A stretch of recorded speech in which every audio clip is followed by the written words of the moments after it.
Greetings, programs, and welcome to the 12th episode of the relaunched Awesome Friday movie podcast. My name is Matthew, and with me, as always, is Simon. How are you today, Simon?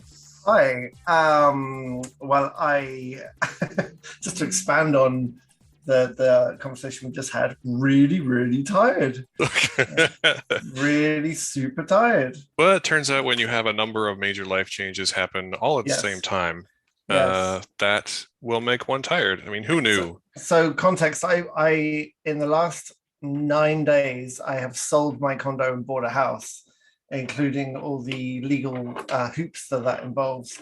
And let me tell you, I am very glad I have an organized wife with a notepad of things that needed doing. I honestly don't think I'd be able to do this if it was just me. I don't think I'd be able to do it. There's so much to it, and there's so much cost involved that I'd just be renting my whole life. Like, I can see that, absolutely. But we're moving in. That's, I mean, lots of people rent their whole lives. It's in this country they do, not in my country. So God knows, I don't know how these people do it. But this does mean in a month, just over a month, we're moving to a really nice area with lots more space and a media room / podcast studio / movie theater, whatever we want to call it when it's done. So I'm very excited about that. But it's been a week of bidding wars and negotiations, and then inspections, and then sorting out all of these problems, and then handing over huge amounts of money. So yeah, hopefully next week maybe a little quieter. This sounds incredibly adult. It really does. And I was talking to your wife about this earlier today, because we hung out today like real people in the real world. We went to the whitest of the white spots, which was lovely, and then we went to watch Back to the Future with the VSO, the Vancouver Symphony Orchestra playing live VSO. And for those of you who don't live in BC, White Spot is a restaurant. Oh yeah, White Spot's like, is it not Canadian? Like all across Canada, White Spot? Is it just Vancouver? I didn't know that. I think it's just BC. Oh, there we are. So it's burgers and fries, but everything's really tasty, like good. It's really nice, really dependable. And I was talking to your wife about this feeling of having to be an adult when mentally you're not quite there. Like, mentally we're probably still pirate pack age, which is 10 or lower, but life has decided that we have to be more adult. So yeah, it's a little tricky. It is. How are you though? How are you doing? I'm also tired because I have a full-time job and a full-time course load at school, and also I'm covering 2 film festivals right now and making time for this podcast. So what? I don't have children, but I will sleep when I'm dead, sir. And this is your second podcast today as well, isn't it? It is. I guest starred today on the Contra Zoom podcast, which I'll try and link in the show notes. I don't know when that episode is going live, but we did a preview episode for the Vancouver International Film Festival. Oh, excellent. Speaking about what some films we're looking forward to, and which Simon and I will both be covering this year. Yes. Starting from they're not a sponsor, but they run from the 1st to the 11th and highlight the best in both Canadian and international film. I really enjoyed VIF last year. That was my first year covering a film festival. That was actually my first ever film festival that I covered, and I really enjoyed it. And I've discovered through VIF and all the other ones that have come since some really standout movies that have really stuck with me. So I'm really looking forward to it. Yeah, there's a lot of those this year. But for now, here on the Awesome Friday Movie Podcast, we are going to speak about 2 television series. And also, I misspoke. This isn't the 10th episode. It is the 11th episode. I counted. Oh, okay. So getting a little ahead of ourselves there. Yeah, but either way, we crossed the milestone of 10 episodes last week, and we didn't remark on the occasion. So I'm going to say that it was a good thing. At some point, this is going so well, you're just gonna take reboot off and this is just us. We're back. Yeah. Well, that's why I call it the movie podcast and not the relaunched podcast. Okay. I like it. But anyway, staying on point because we're very professional. Oh, This God. week we're talking about the new Star Wars thing available on Disney Plus, Star Wars Visions, which is a series of animated shorts by prominent Japanese animation studios. And from there, we're going to move on to the newest Mike Flanagan Netflix series, Midnight Mass, which, spoiler alert, we both loved because it's great. But we're going to start with Star Wars because Simon is a Star Wars super fan, and I think it's pretty good too. And also, we probably have a lot less to say about it. So just to give you an idea of a couple of things, that we are going to start with Star Wars Visions. Just a little preview of how good Midnight Mass is. I really can't wait to get past the Star Wars section to talk about Midnight Mass. So it's true. But before that, I have to admit, when we saw the trailer for Visions, I was very, very excited at the prospect of these Japanese studios having the freedom to do their own take on Star Wars. And for the most part, the ones I've seen anyway have been all interesting in their own way. But you can hear I'm not going crazy over them. Like, what's your take on it? Like, you've seen them all. I've seen 4. You've seen, I think there's 9. Is that right? Yeah. So there is 1, 2, 3, 4, 5, 6, 7. Yes, there are 9 episodes. I've seen the first 4. And I think they're from 7 anime studios. I think if I remember correctly, 2 of the studios did 2 episodes each. Okay.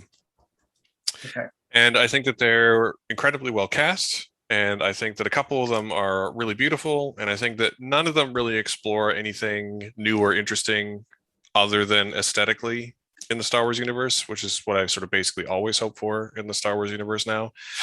So I think they're really good looking. And I think some of the cast is incredible. And I think if you like Star Wars, you will like them. And that's pretty much the extent of my take about Star Wars Visions, to be totally honest. They're good. You should probably watch them. There.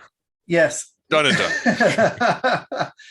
To expand on that, I find my reaction to Visions quite interesting because it's out of the 4 I've seen, 3 have been lightsabers and Jedi's versus Sith, and they've Wait, been. so which ones have you seen? I guess is a good question. The first 4. So the Twins is the second one. I've just watched the 5th Jedi, which is the 4th one. The Duel, which is the first one. Yeah, that's the Duel, and the rock music one. The band one is the 3rd one. Right.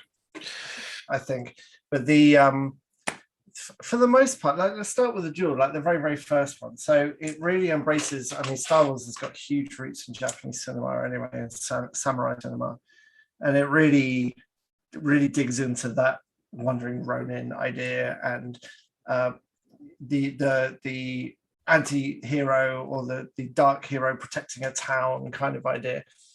And visually, it's pretty incredible. So you've got a bunch of maybe stormtroopers leftovers. They're sort of these disenfranchised ex-Empire stormtroopers who are now this roving band of thieves, thugs, basically, led by a Sith. And there's one guy who turns out he's not a Jedi, but he certainly knows how to use a lightsaber. And so visually, it's fantastic. And there's some really good design ideas that haven't been done before in terms of lightsaber hilts, in terms of the equipment and usage of the lightsabers, and it's all done very stylishly. But at the end of it, you're kind of left with, well, it's another lightsaber battle. It's just a really fancy lightsaber battle, as is the Twins.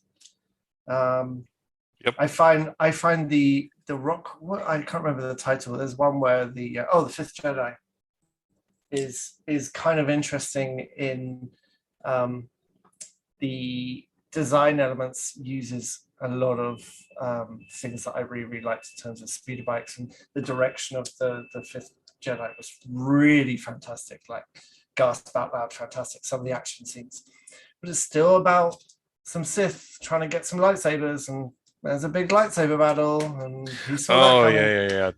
yeah. And The Ninth Jedi. That's what it's called. Ninth Jedi. Oh, I Yeah, lose track of how many Jedi, and it's all very good. It's really, really good. But that the one. one that That one in particular, the Ninth Jedi one, actually really feels like felt to me like the pilot for an ongoing series, like more Mhm, so than the rest. Um, that's fair. and that's not exactly a complaint, but it's not exactly praise either. It felt Hmm. very setup-y. Yeah. There's one where with a kid who's in a rock band, and he sets out to protect the, I think the bassist in this band, who's basically a Hut Yeah. relative in the crime family who doesn't want to be part of the crime family.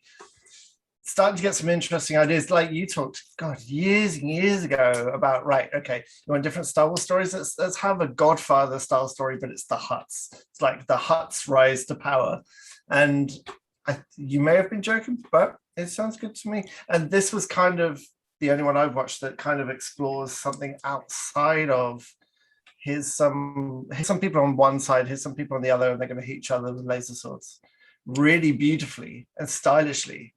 But I don't know. Is that fair? I in the rest of them that I haven't seen, so the latter half, are there more deviations from classic Star Wars No, setups? not really.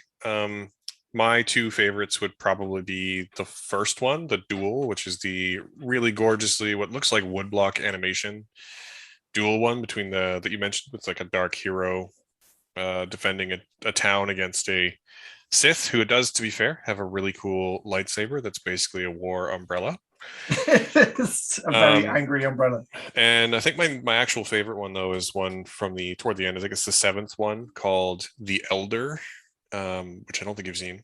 But it's set in a place in a time when the Sith had been eradicated, and it's a Jedi and a young Padawan, and they encounter a dark like a being called um, the Elder, who was a Sith who left the Order before it was destroyed.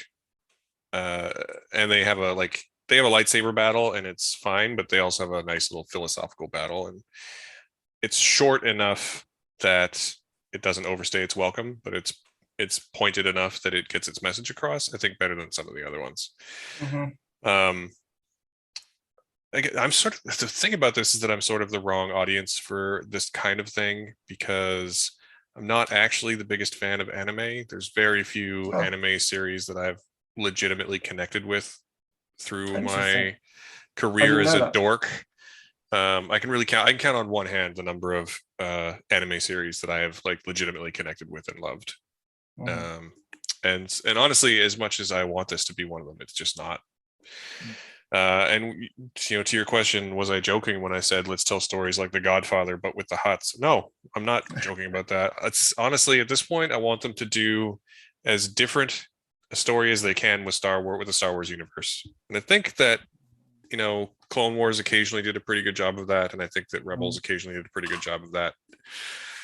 But we're just never going to get away from lightsabers and Skywalkers, are we? It's just It's interesting you say that because there's been a lot of discussion with the sequels as to what makes a Star Wars. Like, what are the essential components of a Star Wars? And I think it's no secret that we both love The Last Jedi. Many people don't. They're wrong. Last Jedi is a fantastic movie, but in The Last Jedi, Rian oh, Johnson takes what makes the Star Wars and keeps all the elements and is actually really, really faithful to all of the little character cues in so much of the original trilogy. And it's really becomes apparent when you rewatch the original trilogy after watching The Last Jedi. In terms of, especially in terms of Luke's character. But anyway, he takes lots of like what are the components of Star Wars and incorporates them, but in new ways. It's like using the same chords in a new way. well, and And also The Last Jedi is one of the only films that really tries to not just advance the plot, but to push the philosophies of Star Wars forward, like yeah, to move things forward in interesting ways. So, I mean, sure, yeah, it's Skywalkers and lightsabers, but at least it's talking about more than just the sort of, yeah, for lack of a better word, the very basic storytelling of the originals. Not yeah, that they're basic exactly, but like they're very archetypical, right? yeah, And The Last Jedi strives for something much deeper. And I mean, honestly, I think it's successful, and I know lots of people don't like it for that, but they're wrong. So I think in terms of the future and what you're describing, there's a lot of cues that the Star Wars universe could take from Rogue One, I think, which is a very, very short on people hitting each other with laser swords, apart from one notable moment. But and one notable but completely shoehorned in moment too. Well, yeah, it was, but it's a crowd pleaser, and you're not going to escape that. But the rest of the movie, which is basically a heist movie with this bunch of people that don't really even like or trust each other. I mean, it's as an adult, it's probably my favorite Star Wars story as an adult, and that's a really weird thing to say because it's the one that has the least elements of the Star Wars I grew up watching, except it's got all the heart elements, like the meaning of the original Star Wars is still the meaning in Rogue One, but they just discover it in different ways. Mm-hmm. And I think there's so much scope. There's so many stories you could tell in this huge galaxy. Like Rogue One did, like just go on a tangent and just find a pocket of a story that just where one thing happens, and it doesn't have to be connected to the greater story. The what do you call it? The scope of it, like the consequences of their actions can be smaller, can be more self-contained, but it showed that you perhaps get a different directory, get a different kind of approach in. Rogue One doesn't start with a crawl. It doesn't start in with any similarity to the rest of the Star Wars movies. And from that first moment where the planet appears and that amazing score by Michael Giacchino. Thank you. That spike at the beginning tells you so much that this is going to be different. And not everyone's going to like different, but many people, many Star Wars fans love Rogue One for to different levels. I adore it, but I think what it shows is that you've got this standalone story that can exist outside of this other continuity. Yes, it is connected to New Hope, of course, but the majority of the movie is completely different and separate. And there's so much we could do with that. This is similar to all of the best episodes of the Clone Wars TV series are the ones that deal with the clones specifically. And their story being soldiers for the Republic, it's obviously they are connected to the main goings on, but the best episodes and the best elements of most of the episodes are the ones where the clones are establishing, when you're getting to see into clone society, basically, when you see how they interact as soldiers and as brothers and as clones, but separate from having a Jedi, and how they deal with themselves, how their own internal society works, and it's super interesting. Mm-hmm. But yeah, I mean, I think what I want from Star Wars is kind of an impossible ask from Star Wars at this point. I think Star Trek is doing a better job of that, but Star Trek is this series that right now the best Star Trek on TV is the one that's actively making fun of Star Trek. So yeah, more of that. And honestly, Lower Decks isn't even making fun of Star Trek. It's obviously made with a lot of love, and it's definitely making fun with Star Trek. But it's definitely doesn't shy away from making fun of some of the ridiculous shit that happens in Star Trek. No, totally. Absolutely. Like in the second season, a character comes back from the dead, and on the Lower Decks crew are all like, "How did you come back from the dead?" And they're like, "I don't know. Senior officers are always coming back from the dead." And what's like, I like Trek, but I'm not as much of a fan as you are. Purely, I mean, on a knowledge-based level, more than anything.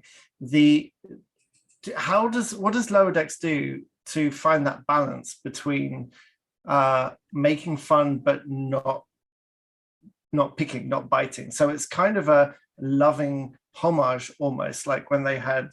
I saw that there's a lovely Twitter stream where the writer just went crazy about when they had Frakes in, and he did his own voice for Riker, and the writer or the animator was just like, I had to pinch myself because I've got Jonathan Frakes. I'm animating Jonathan Frakes in Star Trek.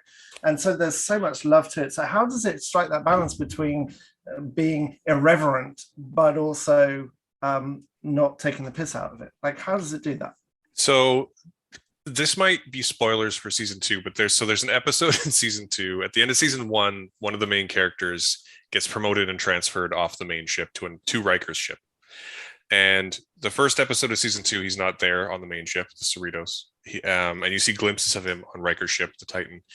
And in the second episode, deals entirely with him on the Titan. And it turns out that being on instead of being on a ship that specializes in second contact, which in and of itself is a pretty great Star Trek joke.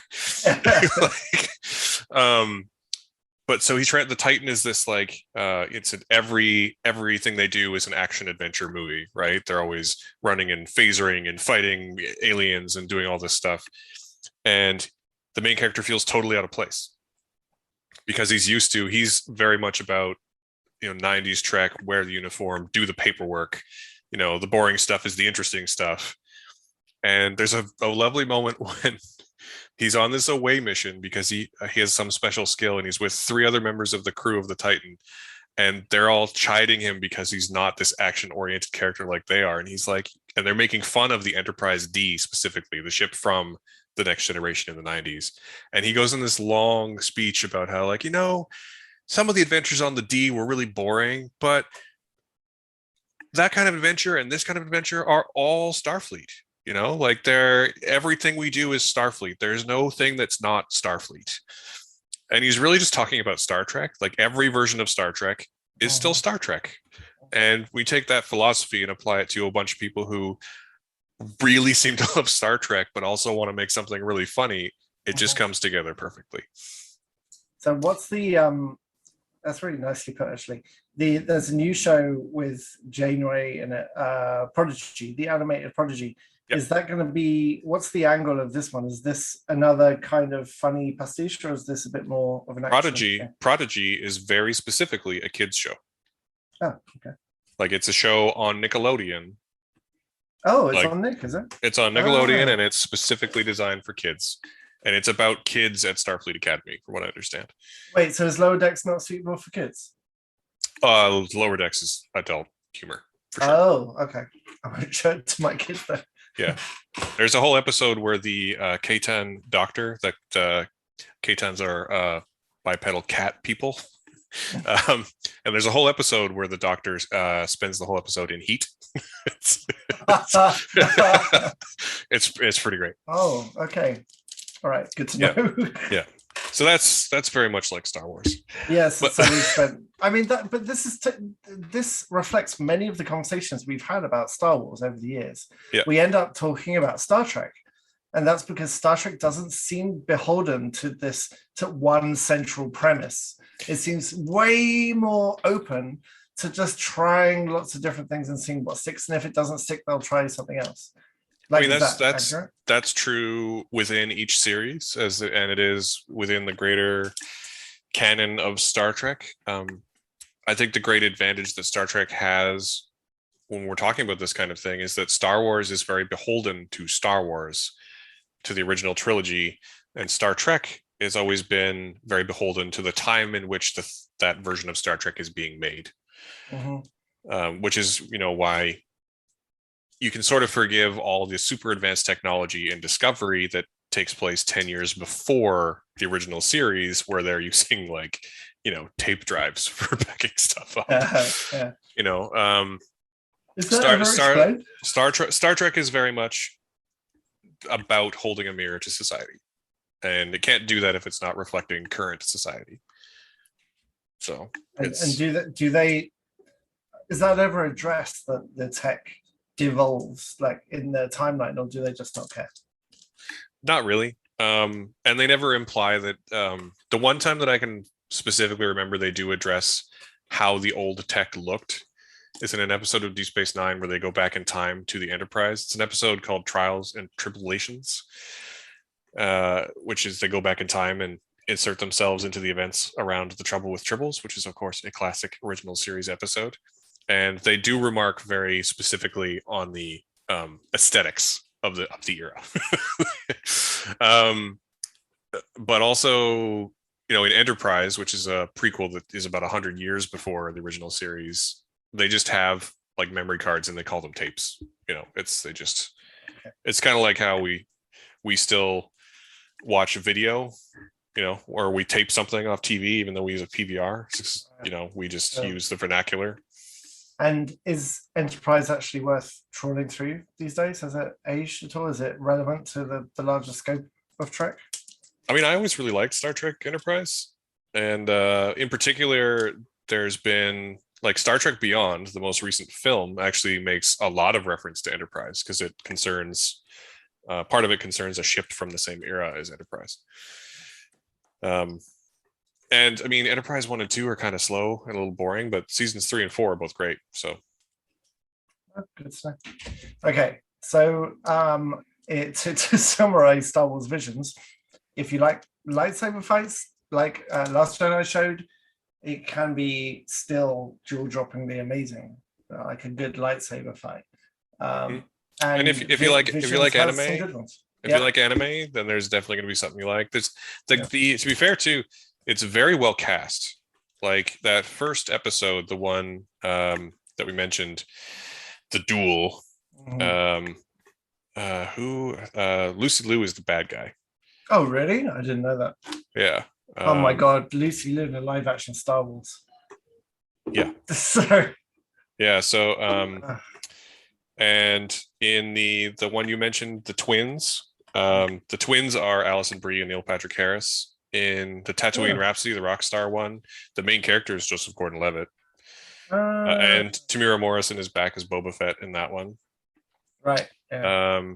In The Village Bride, there's a ton of Japanese American talent, including Kari Hiroyuki Tagawa, whose name you probably don't know, but I guarantee if you look up his face, you'll know who it is. Simu Liu is in The Ninth Jedi. Kyle Chandler's in one called TOB1. Yeah.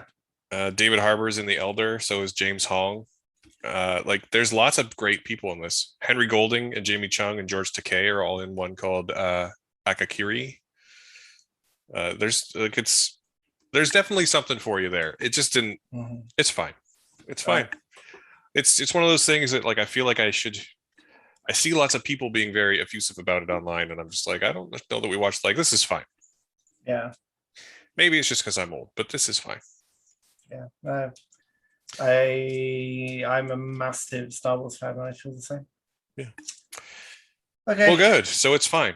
Excellent. So from here, we're going to move on to the thing we both loved. I'm going to go ahead and say, at this point, I'm going to invite you to, if you like what you're hearing so far, or if you liked on the episodes, please feel free to give us a like, give us a subscribe, rate us on your favorite podcasting platform. Those things help immeasurably.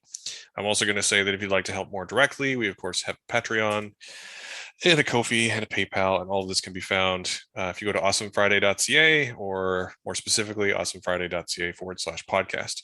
And the reason that I'm telling you this now is that we are going to talk about Midnight Mass, and we're probably going to talk for 10 or maybe 15 minutes, and we're going to avoid spoilers as much as we can. And then we are going to talk all the spoilers in the world. Now, this show is already out on Netflix, and my one sentence review is you should watch this show. It is probably my favorite thing of the year so far. And I think it might be some of Mike Flanagan's, director and writer and creator Mike Flanagan's, best work. What do you think, Simon? Would you like a synopsis? Yeah. Why don't you give us a spoiler-free synopsis of Midnight Mass? This is going to be quite hard. It is going to be, but you watched it over the last couple of days, and I watched it about 10 days ago, so you probably have a fresher idea than I do. So it opens with a horrific car crash, and you learn very, very early that our protagonist Riley is someone who caused this terrible crash when he was drunk and killed a girl and is sent to prison for 4 years. And when he gets out of prison, he returns to his family home, which is on this it's established as Pacific Northwest, right? I'm not actually sure. I don't think it really matters. It kind of, it feels like a Pacific Northwest island, like a fishing island, 30 miles off the mainland. 100 and something people living on there. And Yeah. the thing about this island is that people have left, and it transpires that this huge fishing island was affected by an oil spill, and it kind of decimated their sort of quality of life and their money, and they're all kind of existing in a space where people are just leaving, just not even selling, just leaving, and you kind of feel like this island's becoming a ghost in itself. So Riley, with nowhere to turn, comes back to his family home, and he's got nothing. He's got no money, no hope. He doesn't really know how to get out of that slump at all. And the whole island is very Christian, and his parents are very Christian. And in his time in prison, he has had a lot of time to read, as he says, and he has read pretty much every holy book and examined it in detail, and he's come out of it an atheist. And because he feels like life has, because of the things he has done, he in a very sort of pragmatic way doesn't believe anymore. He's atheist, so he doesn't want to go to church anymore. And so this is the beginning of the conflict. The church, the priest, the Monsignor is due to arrive back from a trip to the Holy Land, which they chipped in for and sent him off. And one of the themes in this is that the church and its connected rec center has more money than anyone else on the island put together, because they all chipped in when they were paid off by the company that polluted their waters. But the Monsignor doesn't come back, and in his place is a new Monsignor, Paul Hill. Yes. Is it Paul Hill? I can't remember his. Paul Hill, played by. I've got the cast, so I don't recognize him. Hamish Linklater. Yes, he's definitely been in a ton of stuff. He's very good. He's like many of these actors you kind of recognize from stuff, and he's this. Whereas the old Monsignor was this a very old, doddery old man who'd been there just generations and generations. This new Monsignor is much younger, and he tells them that Monsignor Pruitt was taken ill, but he's recovering on the mainland, so he'll be running church for a couple of weeks.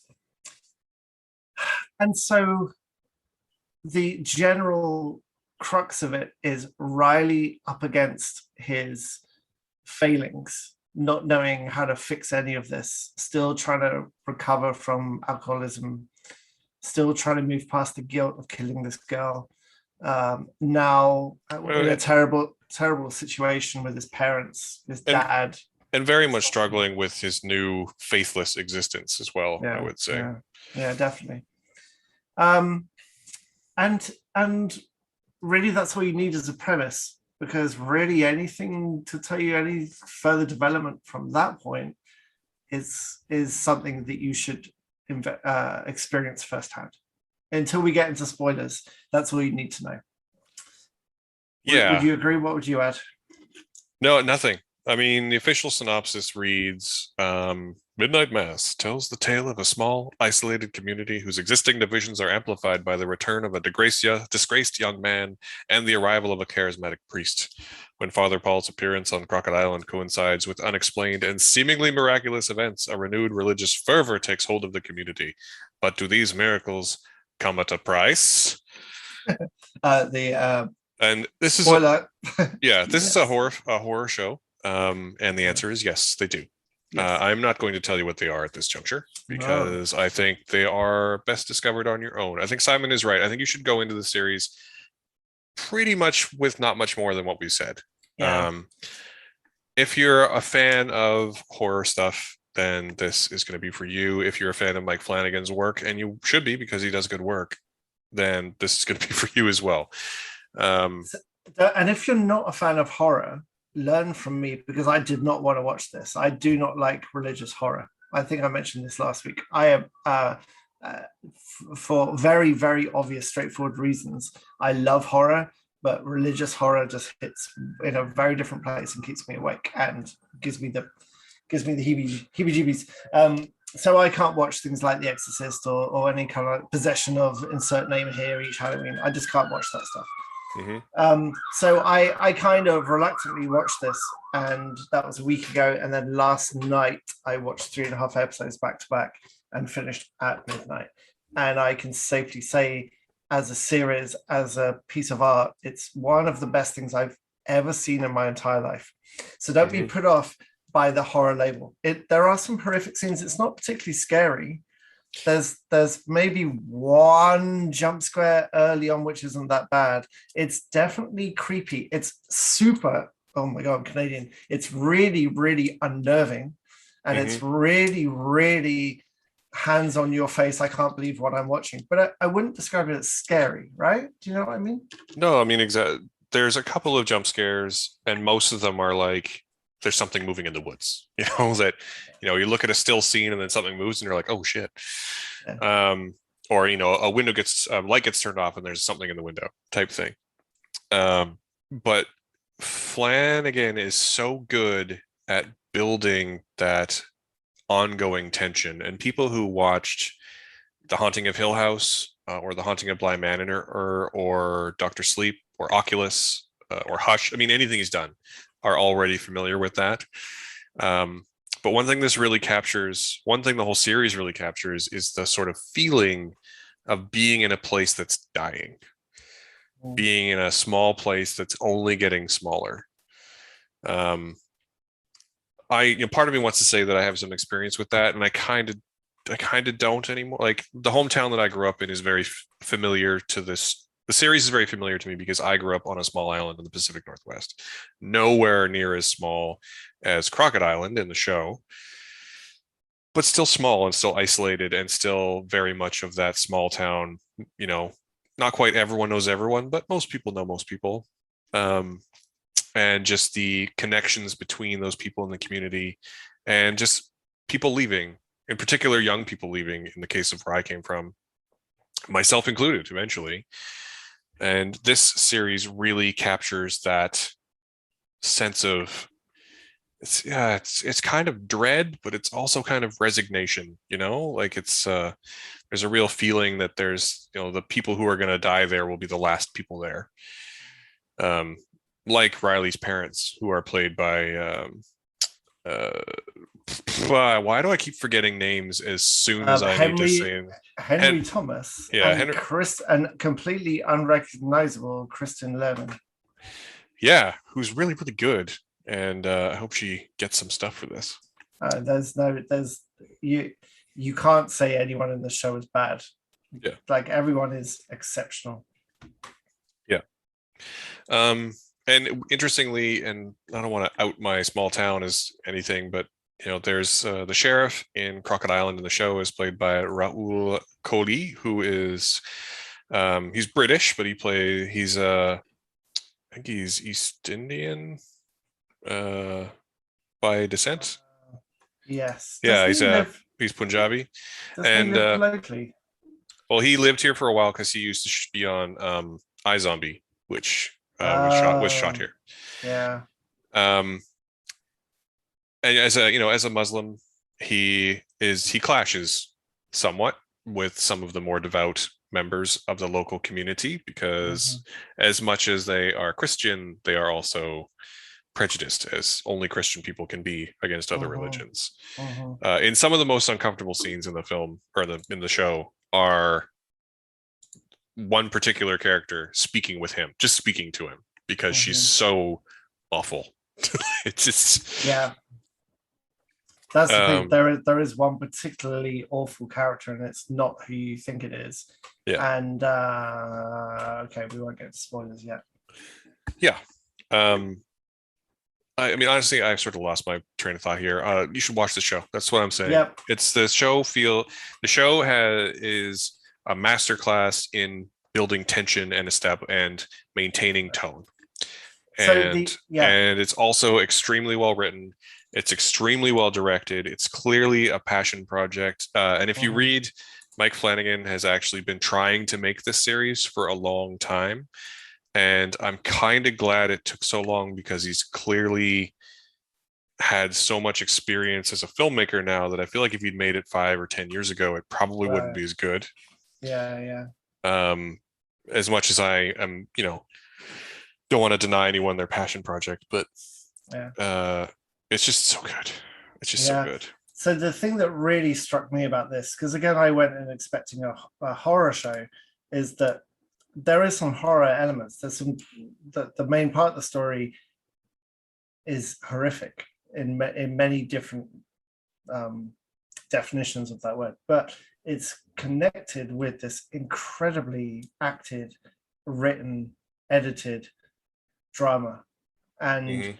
the the acting in this is just like, it's so delicate you could break it just by like the things that the actors give you. There's a lot of monologuing in this, particularly in the middle episodes, and maybe I have the slightest issue that sometimes a monologue is answered with another monologue. It's anecdote for anecdote. It's like anecdote swapsies, but it doesn't matter when everything is this good. Like everyone is just mind blowing, and I've never seen Zach Gilford in anything. I never watched Friday Night Lights, so he was completely new to me. Katie Seagal was completely new to me as well, and these two, the two leads, if you like, who sort of connect everyone together. Their scenes together are just like, I almost wanted them to be real and exist together because they are so perfect together. They make this amazing connection that you really feel, and they're both so hurt by what's happened to them, and the truth of that kind of comes out slowly. And it's very easy to overact hurt. It's really fucking easy to overact it, and they just tread that line perfectly. And when they are talking about some stuff, particularly in the latter sort of 4 episodes where they start really opening up, and in the final episode as well, there's a moment of monologue, and it's just the most beautiful thing. Like, it's something so horrific, it's the most beautiful thing. It really, really is. And all of these actors, like, I can't say her name, Samantha Sloyan as Bev Keane, slides the other way. Like she finds ice and then she finds fire, and she is just incredible. And all these actors working together, it was, when that you have a good ensemble is when you know who everyone is. You never get lost with who are these people in this story. And I'm looking at the cast list now, and I'm looking across a cast list of 3, 6, 9, 12, 15, 16 people. And I know absolutely about each of these people. I know about their Mm-hmm. lives on the island, how they interact in the story, why they're important in the story. And this is an incredible achievement to put together an ensemble like this and have them all meaningful components of the story, and you know who they are. Like, so many films lose me when they start opening up the cast, because so many films don't do ensembles well, and it's just mind-blowing. The whole thing was mind-blowing, but especially the surprise of this is actually a really incredible drama. And the drama horror ratio amps up towards the end, as it should. It turns the screw, and it builds and it builds. In the last episode, there is a snap, and that's fine because it has earned it. There's nothing cheap in Midnight Mass at all. But the rest of this, and it doesn't play any character as evil with a capital E. Like, even the characters who are antagonistic to the story have justifications. It's the weirdest thing. It is brilliantly done. I will slightly disagree in that I think that the actual villain of this story is actually evil, but you're otherwise not wrong. But I'm even going to avoid gender pronouns at this point so we don't spoil anything. But even I was thinking about this at the end as well. I kept going back to, like, that saying about the road to hell is paved with good intentions. Like, Mm-hmm. it was a knowing road to hell for one particular character, and still with the intentions of, this is a good thing. And that's terrifying, right? There's a famous quote of who said that the the scariest thing in the world is someone who is convinced that they're right. Mm-hmm. And this whole analog of religious meaning as justification for horrific, terrible things is the true horror. It's just mind-blowing. Amazing stuff. Yeah. I mean, I am having a hard time even trying to speak about this show without spoilers at this point. Yeah. I will say though, what you're talking about with the ensemble, especially, so there's a couple things that I think are worth mentioning, and one is that Mike Flanagan, as a filmmaker, is very good at that. He's very good at creating an ensemble and making sure that everyone has enough development that you know who each of them are. Mm-hmm. And this series is a great example of this. And The Haunting of Hill House is another great example of this that tracks several characters played by many of whom are played by multiple actors in different timelines. And you will never not lose track of who they are, which is also an achievement. Like there's two parents and four kids, and they're in two different timelines, and you always know which one is who, because it's just so well put together. Mm-hmm. And the other thing is that Mike Flanagan tends to work with a lot of the same people over and over and over again, and I think that speaks volumes to, and not just crew as well, not just cast, but crew as well. But we're going to primarily speak about cast. But a lot of the people he works with are people he works with over and over and over again, and I think that speaks volumes to, you know, the way he tells stories and the way he writes scripts and the way he must be as a director. And I think that might be part of what makes this one so good.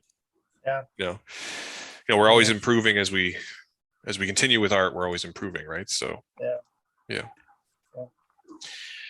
But like if you like Zach Gilford, he hasn't actually been in anything Mike Flanagan did before, but he will be in Mike Flanagan's next thing, which is called The Midnight Club. Oh, what's that? How do you know about this? It's already announced. It's an adaptation of a young adult horror series he's adapting for Netflix. So kind of a kids show. He's doing a young adult show for Netflix, which is yeah. Well, I mean, it doesn't matter because I haven't seen anything else that Mike Flanagan's ever done, and the first thing I'm going to do is to change that, because technically it's just so spectacular. It's so spectacularly good that I really just want to see what else he's done as a filmmaker. Yeah. Well, I can tell you that Hush is good. Oculus is good. Hush is good. Ouija Origin of Evil is weirdly good. Gerald's Game is one that I feel ashamed I haven't seen, but The Haunting of Hill House, Doctor Sleep, The Haunting of Bly Manor, and Midnight Mass, which came out in that order over the last 4 years, are four of my favorite things of each of those 4 years. Right. That's a strong recommendation. I'm going to get on that. Definitely. Yeah. Cool.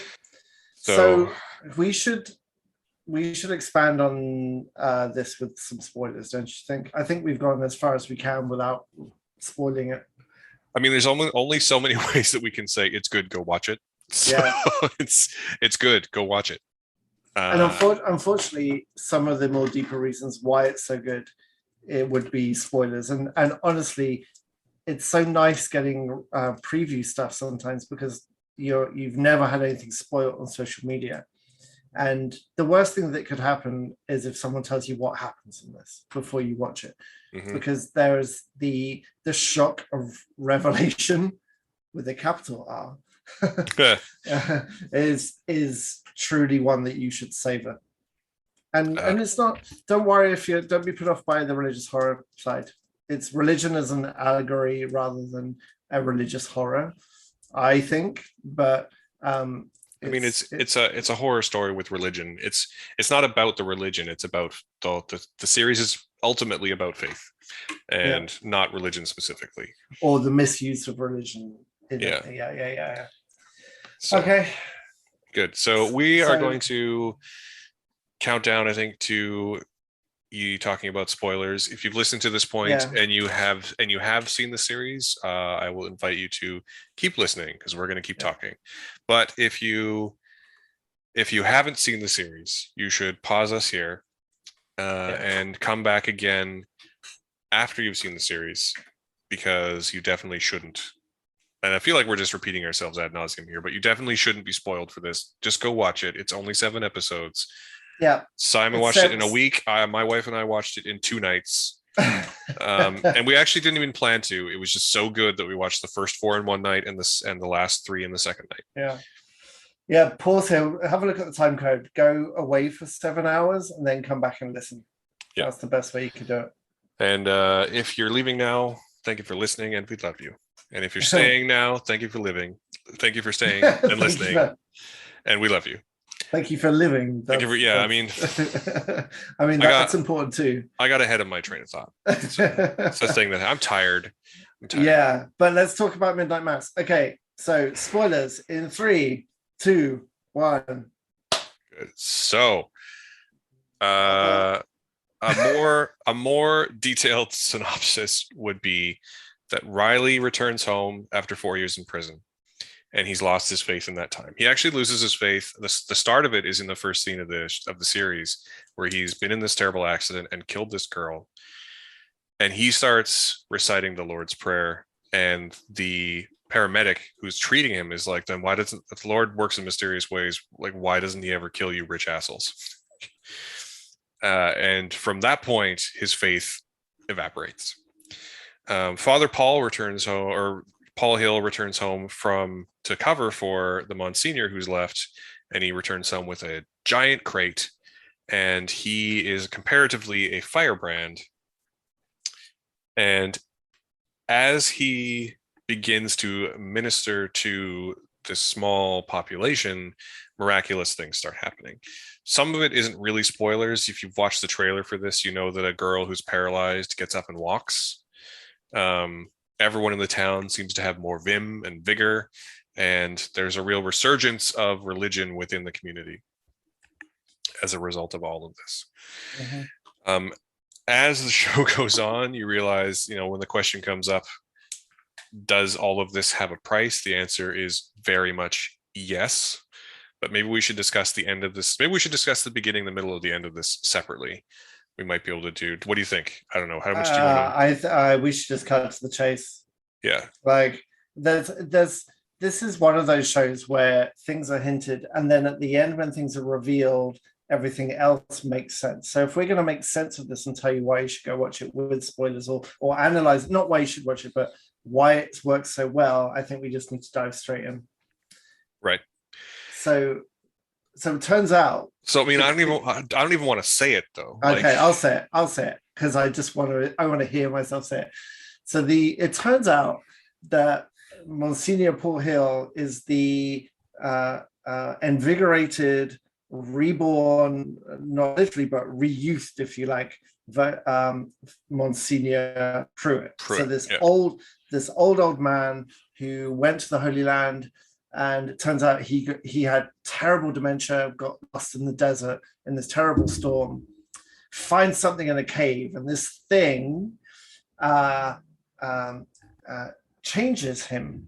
I'm still trying to dance around it, and he thinks this thing with wings in a cave, who changes him with blood. He thinks this is like St. Paul on the road to Damascus. This is his angel giving him God's blessing to spread God's blessing. So he packs that angel up.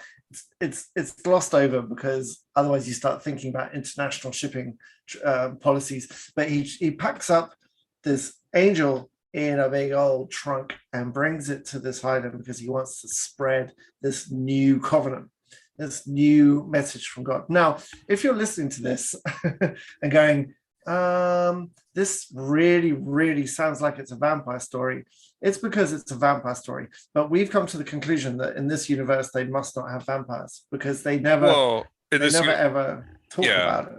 In this universe, it must exist in such that vampires were culturally a rarity because they never say that. The show never says the word vampire. Yeah.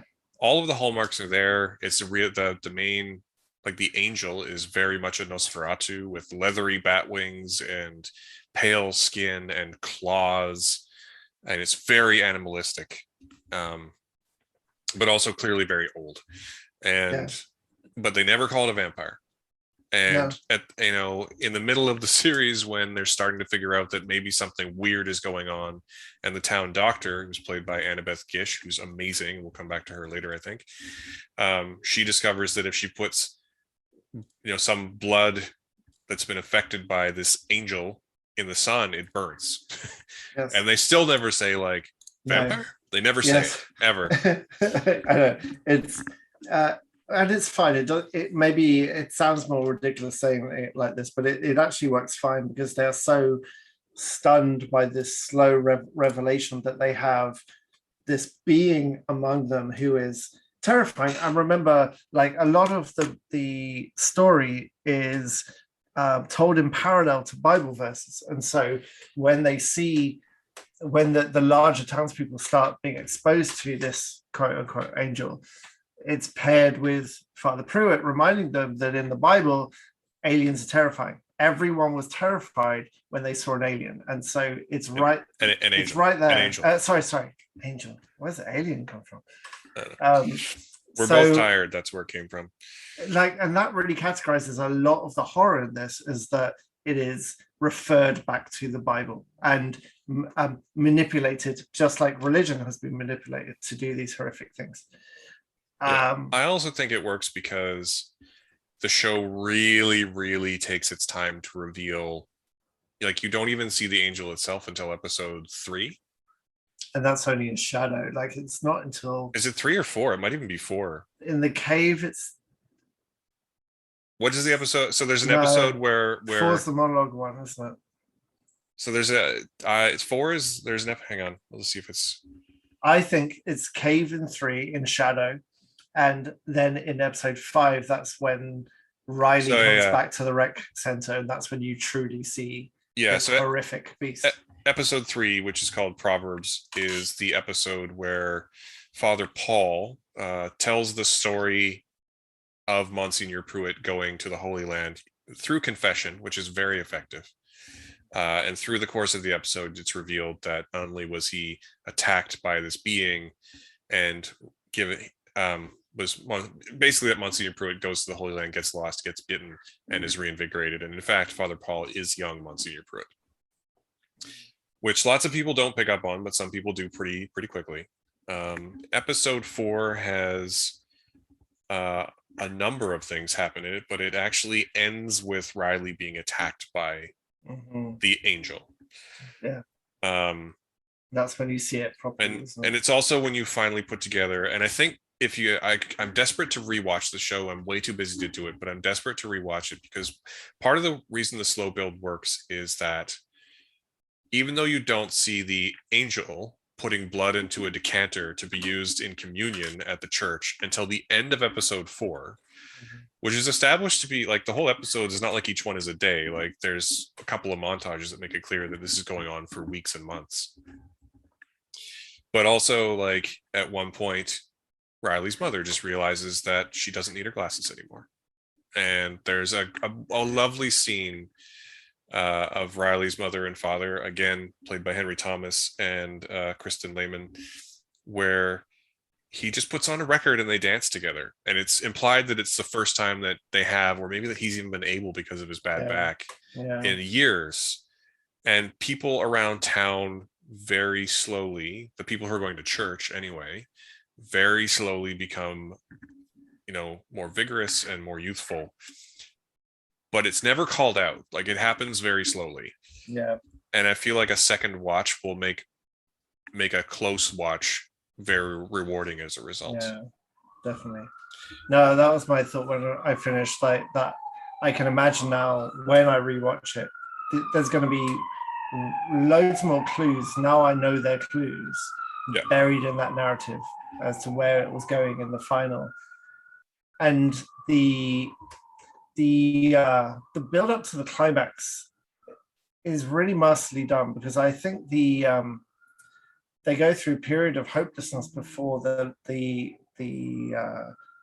Erin, played by Katie Seagal, Erin witnesses Riley, who has, after his attack, he's come back as a vampire, and so he shows her the danger that she's in a truly unforgettable way. And she then becomes the protagonist. In fact, maybe she was the protagonist all along.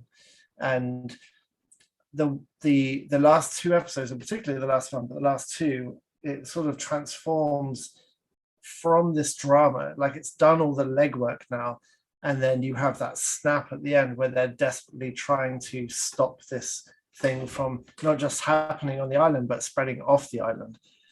And it's incredibly emotive. That last episode, there's a couple of moments that are like stand up, hands over your face, because this is so good moments. And it's really interesting how there's some very carefully placed action cues in there as well as people start to fight back. Like it's incredibly compelling to watch. Yeah, all of this is true. It's also, just as we were talking about, it's super effective. So in the third episode is revealed that Monsignor Pruitt went to Damascus and came back a young man after he was bitten by this creature, by this angel. In the fourth episode, Riley is attacked. And in the fifth episode, there is a long series of monologues between Father Monsignor Pruitt and Riley, where the Monsignor really does make it clear that he believes that the longevity granted by this blood is a gift from God, and that the vampiric traits that they've inherited from the blood are also like, so I think he even goes so far as to say that like that they are like what am I trying to say? That they are like marks of God's favor. Right. And Bev Keane, played by Samantha Sloyan, who is just incredible as the town's holier than thou, most pious lady, Bev Keane, who, if you've ever lived in a small town, every town has one. Yeah. At that point, she figures it out before anyone else, what's going on, because she finds a picture of young Monsignor Pruitt and puts it together. But she buys into his idea that this is an angel immediately and with great fervor. And to the point where when Riley is bitten and he's fully transformed into a vampire, which no one else in the town has been, they've been being fed the vampire's blood and gaining some vigor back as a result, but none of them are being turned yet. And when Riley's turned first, she's visibly upset because she is so pious and so holier than thou. And just what I'm trying to say is that all of this very overt twisting of circumstances to fit religious belief is super upsetting. Yeah. And it's exactly the kind of thing that you see, from extremists in the real world. Yeah. And it's super upsetting. And it's pretty well done. And it's really well executed. It's believable. It's really believable. So it's not sensationalized. The element of the Islamic sheriff and his son trying to stop this Christian-based contagion is done very delicately. It's done very, very well. And you're right. The actress who played Bev, Samantha Sloan, is this absolute obsessed with goodness, evil person, like who does evil, terrible things, and it's all through like piety, this like feeling that you are better than everyone else. And there is a wonderful moment where she's called out on that. And still to the end, it's interesting that every other character who has turned to a darkness finds their way back towards the last, before the last beat of what happens, including Father Pruitt, who has this just the who's the actor? Who's Father Pruitt? We mentioned Hamish Linklater. So some revelations come out in the last episode about his connection with a couple of other characters, and we learn his ultimate aim for doing all this, and it's heartbreaking. And you see him like I mentioned to you earlier, Matt, I was kind of expecting him to go full evil, like this is the God's thing to do. We must push and push. But he actually has this wonderful soft end where he's like, this is wrong. All of this is wrong. We were wrong from the beginning. This is not the way it should have gone. And Yeah. Bev at the end, Bev's the only one at the end. And I love that final shot where she's crying on the beach and you think that she's regretting everything. But And in a she's moment of frenzy, she tries to dig herself into the sand like an animal because she's scared of dying, not because she did these terrible things, but because she feels like she should live. And it's just like mind-blowing that watching her like an animal dig into the sand, like screaming before she dies. yeah, It's really affecting. and especially, I mean, in that moment in the final episode, we've already had Monsignor Pruitt basically say that the whole reason he did this was to reconnect with. And I hate to spoil this aspect of it, but like his reasons for doing it are heartbreaking. It turns out later that he had an illicit relationship, and one of the main characters is his child, and he did all of it just to have a chance at being a family with them that he never had before. And there's a wonderful moment where the woman he had the relationship with basically says, yeah, but that's just not how it's supposed to be. You know, we're supposed to fade and they're supposed to continue. Mm-hmm.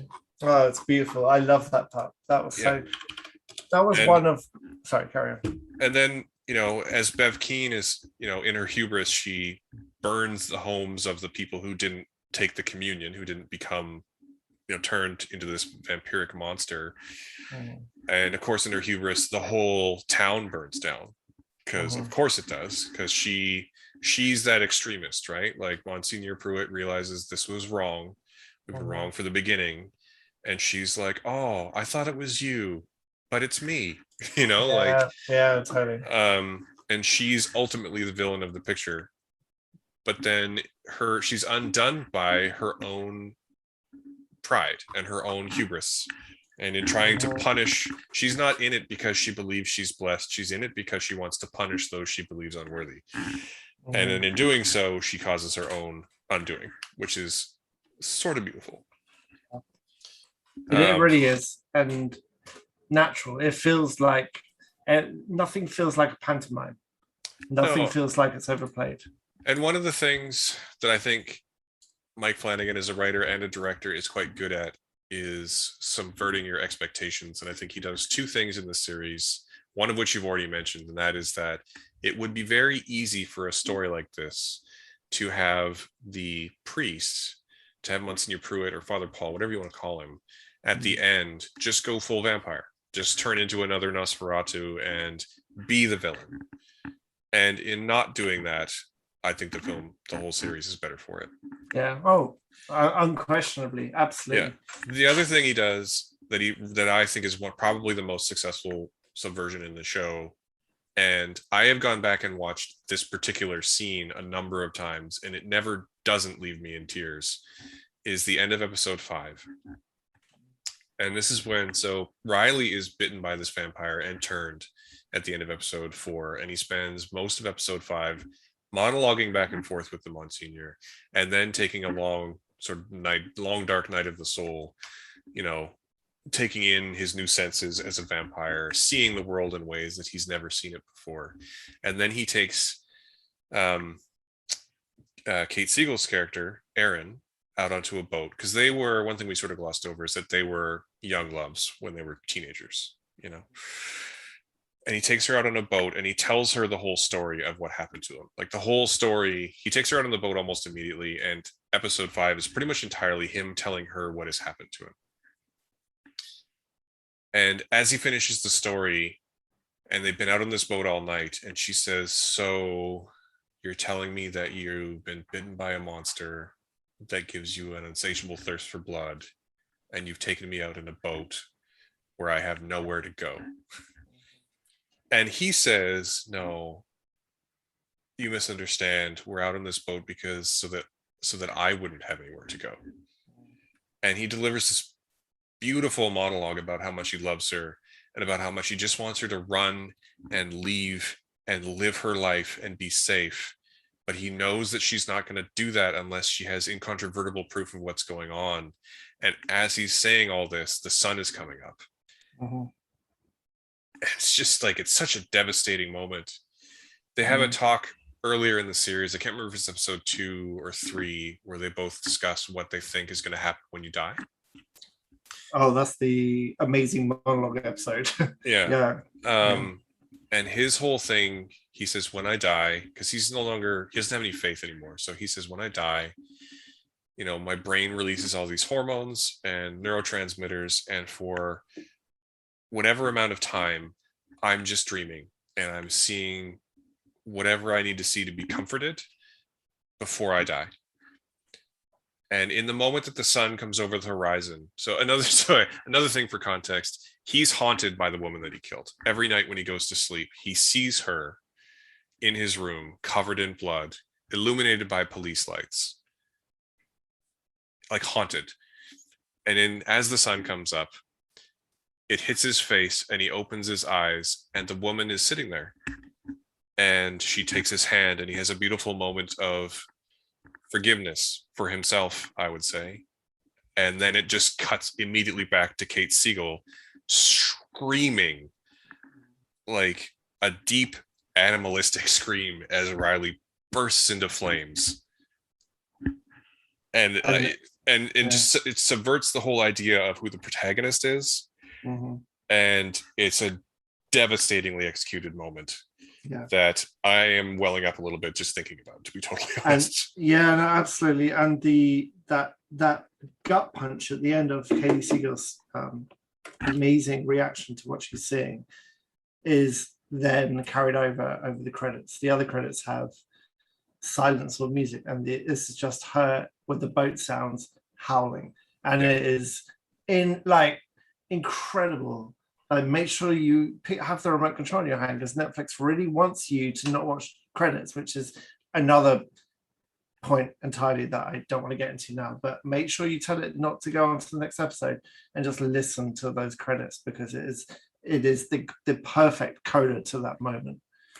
And for me, my version of that, like, I love that part, but for me, it's the end of the final episode where, spoiler, well, we're in spoiler town, she's dying, she's being fed on, and she's dying. Yeah. And she describes, she cuts back to, in her memory, this conversation that she had about the nature of death, what happens when you die. And she always talked about her unborn daughter, because she was pregnant, and then through the circumstances, suddenly this baby disappears. But that's another plot. But she this time talks about herself, and she gives this amazing final realization about, all in this beautiful monologue, about how there's no such thing as myself. We're just we're atoms, the same as everything else around us, atoms from the stars, and we are the universe experiencing itself, the universe having a little dream before returning back to its usual state. And that was really affecting for me as well, because I wrote a short story involving it once, but when my son was born, I had a very similar moment of holding him and kind of just feeling, and it was just the realization about umbilical cords and the scars we have in our bellies stretching up like tree vines all the way up through humanity, how we're all connected. And then just this idea of the universe connecting us all. And I've always found it very, very hard to put into words how I felt that moment, that night. And watching that monologue, I was like, this is it. This is exactly how I felt. And it's just another example of the quality of writing and the quality of its philosophy as well. It wasn't hackneyed. Didn't hit you over the head. It didn't demand you believe anything. It was just about the beauty of life. And at the end, after seeing so many horrific things, especially in that final episode, it to end on such a moment of beauty was really staggering for me. I also, and I'm not a big hymn guy. But I also really enjoyed, there's a recurring motif that is the fairly classic hymn, Nearer My God to Thee. And it's so affecting. Towards the end, everyone's either turned into a vampire or become food for one of these vampires, and everyone in the town sort of regains their humanity at the end as the sun is rising and accepts their fate, that the sun is going to rise and there's nowhere to go, while singing this hymn. And I'm not a religious person, but like that is a powerful moment Yeah. in the whole thing.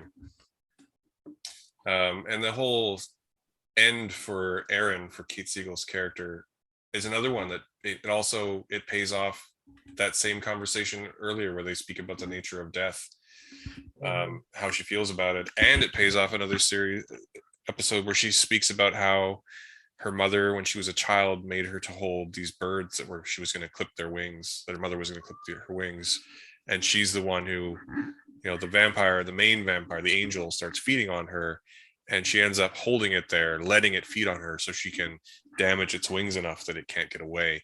And even just that sort of silent connection, which is no one like points it out, neither does she, but like it's a nice, powerful callback. There's no part of the show that isn't basically perfectly set up and executed. Yeah, and that's the thing about these little moments that, if you know they're hints for the future, then they are meaningful. But when you watch them the first time, it's quite difficult to do things like this that are subtle enough that you don't go, okay, this will be a relevant point in the future. And all of the moments, that there's that fantastic moment where you realize when she's cutting through the wings, you're like, oh my god, it's that. And because when she talked about the wing clipping, it was part of a 3 or 4 shared monologues that was really buried as one of the stories, and then for it to be so relevant right at the end, it was just a beautiful bit of parallel storytelling. That parallel work was great. So yeah, it was pretty good. Yeah. And I feel like we've talked a lot about the show and we could probably talk for ages, but I do actually just want to highlight, because I feel like we've been sort of avoiding talking about Monsignor Pruitt and his connections to the village, because I think that's the right thing to do, because they're very powerful. But there is a character who very dramatically de-ages, and Annabeth Gish plays the local doctor who's observing all of this, but not necessarily taking communion all the time. And her presence in the series, I feel, is also pretty integral, as the, not exactly doubting Thomas, but definitely as the voice of reason and science, who is looking at the things that are happening around her and saying, what? Like, how do I begin, as a doctor and a scientist, how do I begin to explain this? How do I begin to make any of this make sense to anyone? And I think that her presence as that sort of skepticism lends more weight to everyone who buys it immediately, everyone whose religious faith is restored so strongly. And she's the only one who ever, she's probably the first one to really question if it's good, like it's and she is, I've always sort of liked Annabeth Gish. She's fairly reliable, but like she's excellent in this show. And some of her scenes where she has to deliver news to some of her patients around town are just also devastating. I know we've said that everyone in the show is good, but everyone in the show is really good. Yeah, incredible. Yeah, just amazing.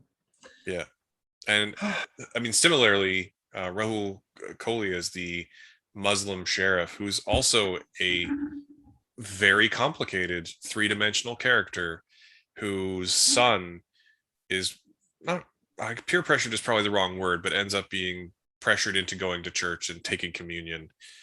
And his reaction as a Muslim man watching his son turn towards Catholicism is also super interesting.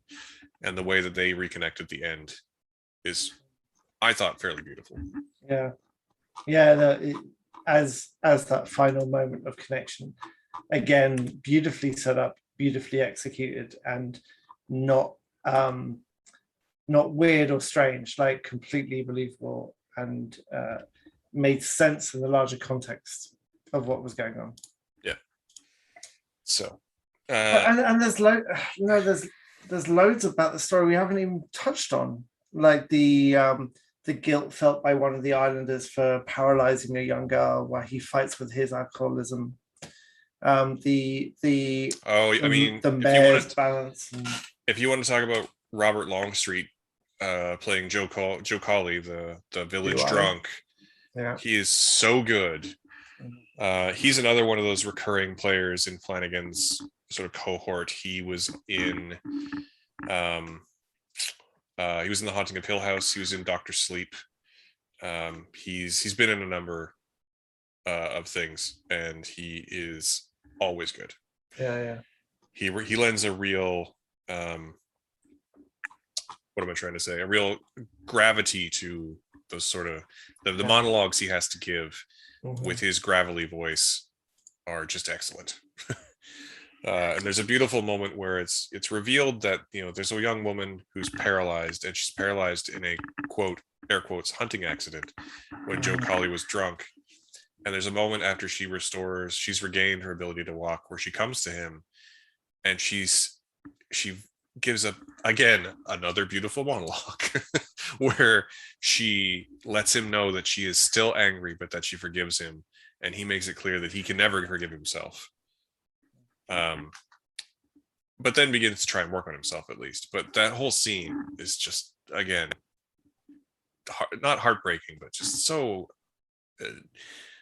emotionally deep and affecting.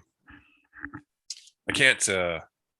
I could just talk about the show. We could do a whole other episode just about the show. We really could. It's so deep. There's so much to it. There's so much to recommend about it, and there's so much to dissect, because it's such an incredible piece of storytelling on so many different levels. But if you've come to the spoiler section, I really hope you've seen it first. So I hope this rings true. But even if you've listened to this and you haven't seen it, still go watch it, even though you know everything that's going to happen now, because the just marvel in how this story is told, and in how subtly and how delicately, even with the horrors that it gives you, aside from the incredible technical level that you're watching, the editing and the framing and the continuity is just amazing. Just the way that it's paced, the way it's told. If you've got any interest in how to tell a story in film, film or TV, then I can't recommend this enough. Yeah, neither can I. It's clearly, every year I will publish a list of my top films of the year, but this will be, whatever I say is my favorite film of the year, this is probably going to be my favorite thing of the year. Yeah. I would be quite shocked if something better comes along this year.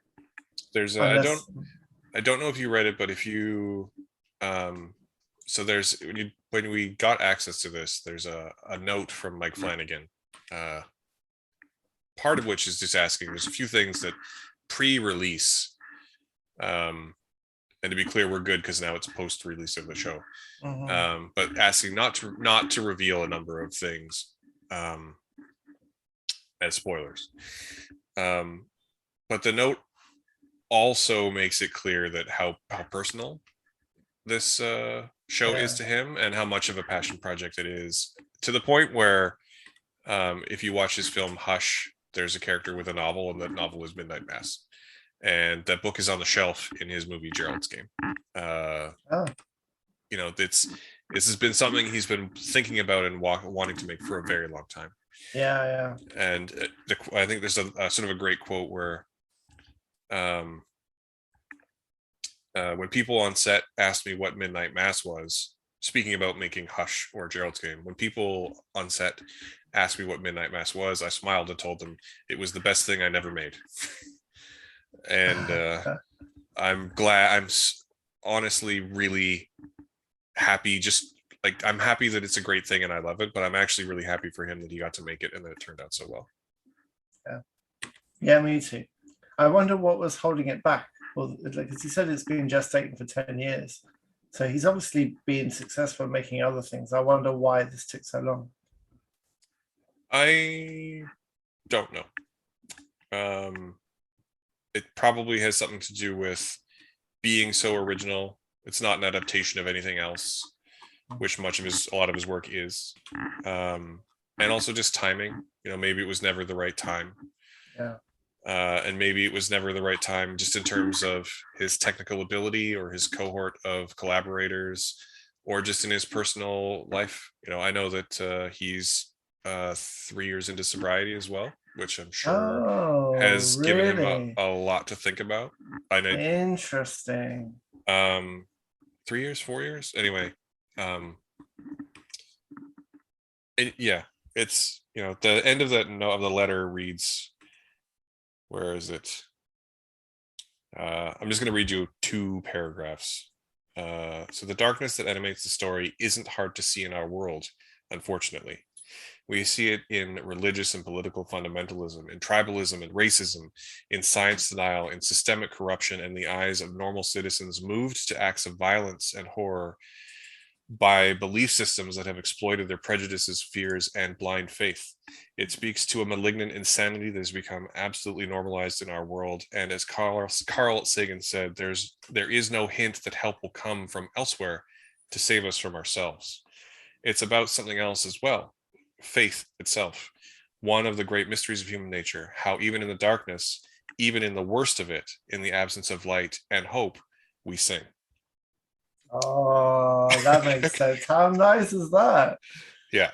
Well, that's a perfect way we should end there, because we've been talking for ages. Yeah. And that is a perfect note to finish on. And it makes me really happy to know that that was said and to have heard it now after I've seen it all. That's really beautiful. I'm also super glad that you should read that letter. I'll send it to you if you don't have it already, but yeah, I don't have that. Yeah, do send it to me. But it's I'm glad that you didn't hear any of it before the show, because the list of spoilers would have been a big deal. Yeah, definitely. So this is gonna push me into watching the rest of Mike Flanagan. So where do I start? Do I start with Dr. Sleep? I don't think there's a bad place to start, to be totally honest. I still need to watch Gerald's Game. I think that my wife has watched it, but I haven't.